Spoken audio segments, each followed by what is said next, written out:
Hai teman-teman, kembali lagi di channel Ulfah Nurul Wahdah. Jangan lupa subscribe dulu channel ini untuk membantu kreator dalam menciptakan karya-karya. Channel ini berisi tentang pendidikan, tutorial, dan kegiatan sehari-hari. Selamat belajar dan selamat menyaksikan, semoga bermanfaat. Pada video kali ini, kita akan belajar kelas 5, tema 2, subtema 1, pembelajaran 1. Pada video kali ini, kita bersama Dayu. Dayu memelihara ikan hias di akuariumnya. Mari kita dengarkan cerita Dayu dan ikan hias. Dayu memelihara banyak ikan hias berjenis ikan mas koki. Ikan-ikan hias itu dipelihara dalam sebuah akuarium. Setiap hari, Dayu memberi makan ikan-ikannya. Dayu juga rutin membersihkan akuarium, lalu mengganti airnya dengan air bersih. Kegiatan itu ia lakukan seminggu sekali. Dayu senang melihat ikan-ikan di dalam akuarium berenang ke sana kemari. Dayu memperhatikan setiap mulut ikan-ikan itu terbuka dan menutup, seolah-olah ikan-ikan itu sedang menelan air. Dayu bertanya-tanya apa yang dilakukan oleh ikan-ikan itu. Nah, untuk mengingat tentang cerita yang telah disampaikan tadi, kita perhatikan mind mapping atau peta pikiran berikut. Nomor 1. Siapa yang memelihara ikan hias? Jawabannya siapa? Dayu. Nomor 2. Apa nama jenis ikan hias yang dipelihara? Ikan hias yang dipelihara adalah ikan mas koki. Nomor 3. Di mana ikan hias itu dipelihara? Ikan hias itu dipelihara di akuarium. Nomor 4. Kapan ikan hias itu diberi makan? Ikan hias itu diberi makan setiap hari. Nomor 5.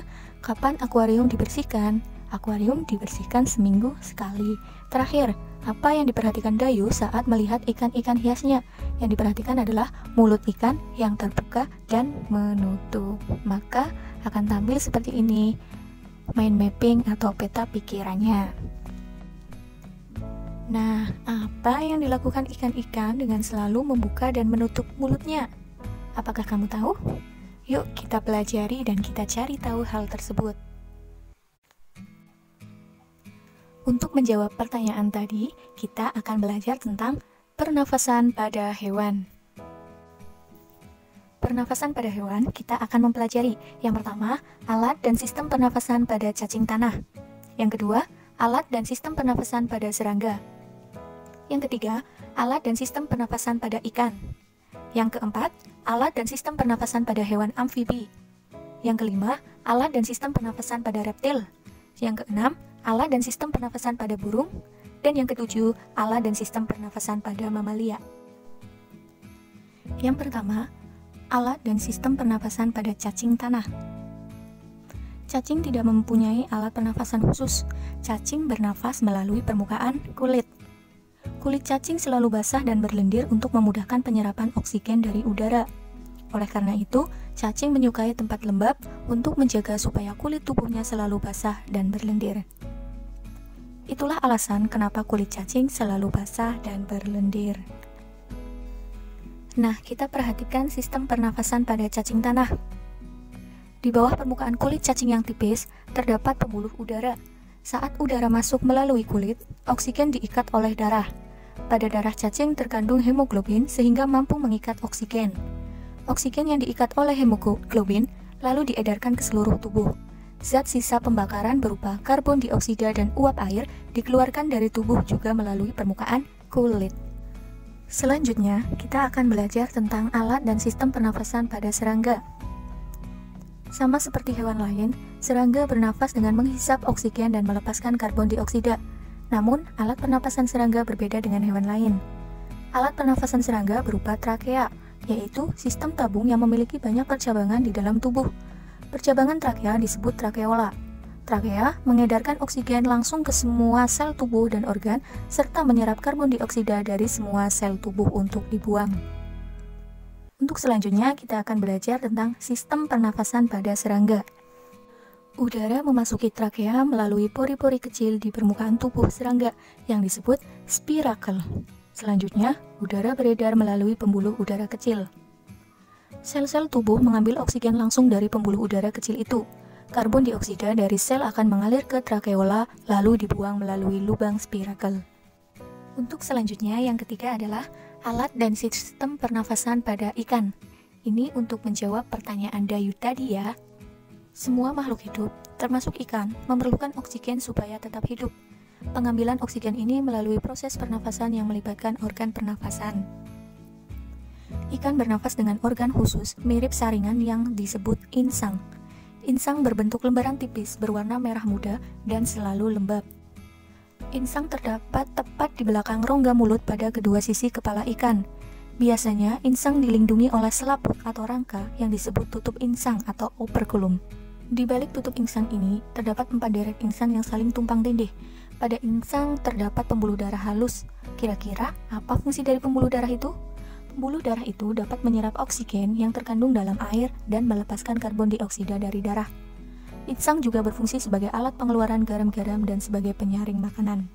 Untuk memperoleh cukup oksigen, mulut ikan dan insang bekerja bersama-sama seperti pompa isap air. Pertama-tama, tutup insang menutup. Secara bersamaan, mulut terbuka dan dinding mulut mengembang. Saat itulah air terisap masuk. Kedua, rongga mulut menyempit dan mulut menutup. Secara bersamaan, tutup insang terbuka. Akibatnya, air keluar dari mulut dan melewati insang. Saat itulah oksigen dari dalam air terserap dan karbon dioksida dikeluarkan. Nah, selanjutnya kita perhatikan gambar berikut. Pada gambar kiri, itu ditunjukkan saat pernafasan dimulai.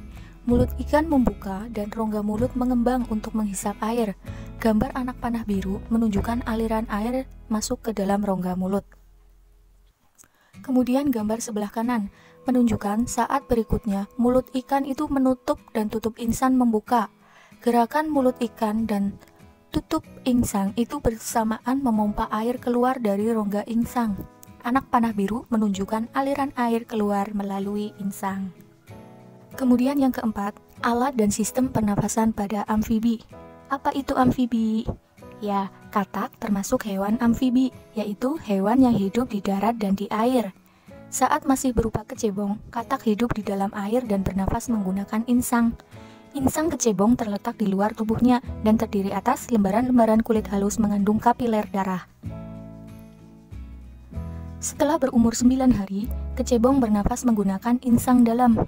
Insang dalam akan menyusut seiring mulai berfungsinya paru-paru, dan katak muda pun tumbuh menjadi katak dewasa. Katak dewasa bernafas menggunakan paru-paru dan permukaan kulit.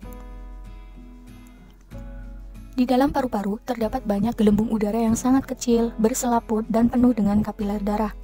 Di dalam gelembung udara, oksigen diserap dan karbon dioksida dikeluarkan. Selain dengan paru-paru, katak juga bernafas melalui kulit. Permukaan kulit katak selalu basah agar memudahkan penyerapan oksigen dari udara.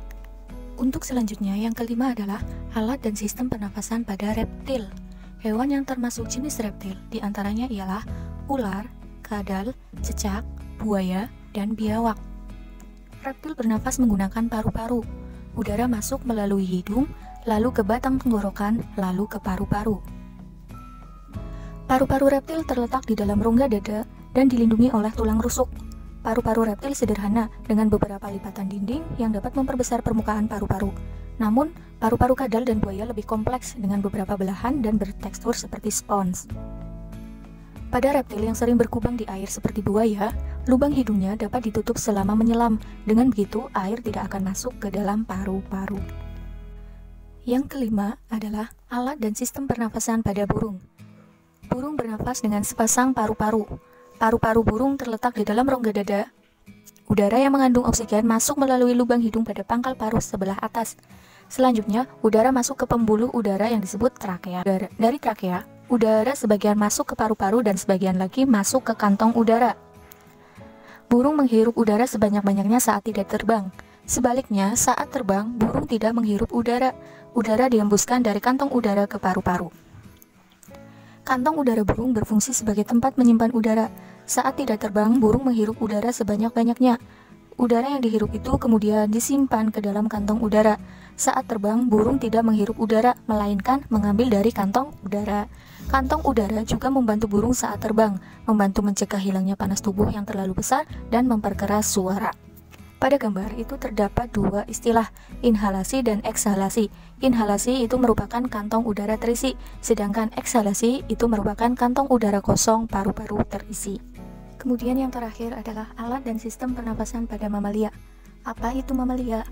Mamalia adalah jenis hewan yang menyusui anaknya. Mamalia itu dibagi menjadi dua, mamalia darat dan mamalia air. Contoh dari mamalia darat, ada kambing, ada sapi, ada kerbau, ada kuda. Kemudian contoh untuk mamalia air meliputi paus, duyung, dan lumba-lumba. Selanjutnya untuk mamalia darat, alat pernafasan mamalia darat itu terdiri atas hidung, pangkal tenggorok, batang tenggorok, dan paru-paru.